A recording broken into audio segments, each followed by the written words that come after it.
आज है 29 सितंबर 2025 दिन सोमवार। Welcome back UP DNS news. चलिए देखते हैं उत्तर प्रदेश की फटाफट 25 बड़ी खबरों पर नजर डालते हैं। आज प्रधानमंत्री नरेंद्र मोदी दिल्ली बीजेपी के नए प्रदेश कार्यालय का शुभारंभ करेंगे। यह कार्यालय आने वाले विधानसभा व लोकसभा चुनाव में संगठन को मजबूती देगा।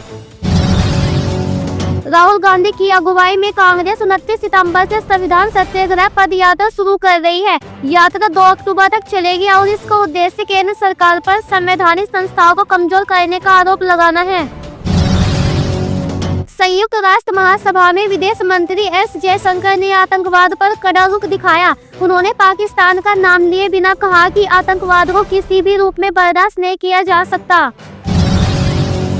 माछल सेक्टर में सुरक्षा बलों ने 2 आतंकियों को मार गिराया। सेना ने बताया कि आतंकियों के पास भारी मात्रा में हथियार बरामद हुए। घुसपैठ की कोशिश पाकिस्तान की ओर से की गई थी।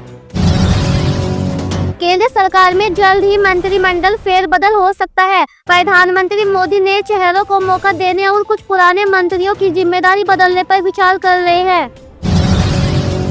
संसद के मानसून सत्र में आज नए आर्थिक विधेयक पर चर्चा होगी। विपक्ष का आरोप है कि यह बिल गरीब और मध्यम वर्ग के खिलाफ है। वहीं सरकार का कहना है कि इससे निवेश और रोजगार को बढ़ावा मिलेगा। उत्तर प्रदेश और मध्य प्रदेश समेत कई राज्यों में चुनावी तैयारियां तेज हो गई है। राजनीतिक दल रैलियों और जनसभाओं की तारीखें घोषित करने लगे हैं। विपक्षी दलों के बीच गठबंधन को लेकर बातचीत चल रही है। डीजल, पेट्रोल और सब्जियों की कीमतें बढ़ने से विपक्ष ने केंद्र सरकार पर हमला बोला है। कांग्रेस और अन्य दलों का कहना है कि सरकार महंगाई रोकने में नाकाम रही है। आज सुप्रीम कोर्ट में केंद्र और राज्यों के बीच अधिकार विवाद से जुड़ी याचिकाओं पर सुनवाई होगी। यह मामला संविधान की धारा 356 और राज्यों के अधिकारों को कई क्षेत्रीय दल आज साझा मंच पर बैठक कर सकते हैं। सूत्रों का कहना है कि यह गठबंधन 2026 के लोकसभा चुनाव को प्रभावित कर सकता है। विपक्षी दलों का प्रयास है कि वे मिलकर बीजेपी को चुनौती दें। ग्रेटर नोएडा में चल रही यूपी इंटरनेशनल ट्रेड शो में पुलिस ने दंड से न्याय थीम पर स्टॉल लगाया। यहां अपराध नियंत्रण की आधुनिक तकनीक दिखाई गई। लखनऊ के पीएसी कैंपस में एक पुलिस इंस्पेक्टर का शव स्विमिंग पूल से बरामद हुआ। घटना ने पूरे पुलिस विभाग को चौंका दिया है। पोस्टमार्टम रिपोर्ट से असली वजह सामने आएगी।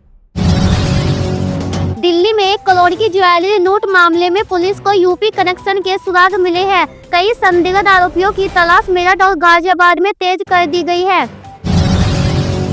बरेली में धर्मगुरु तौकीर रजा को पुलिस ने आई लव मोहम्मद कार्यक्रम में शामिल होने पर गिरफ्तार किया है। उनके साथ 8 और लोग को हिरासत में लिया गया है।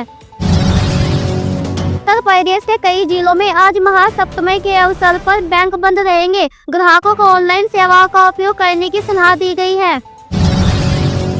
दुर्गा पूजा और नवरात्र के चलते आज कई जिलों में स्कूल बंद रहेंगे। प्रशासन ने पहले ही आदेश जारी कर दिया था। छुट्टी से बच्चों और अभिभावकों में खुशी का माहौल।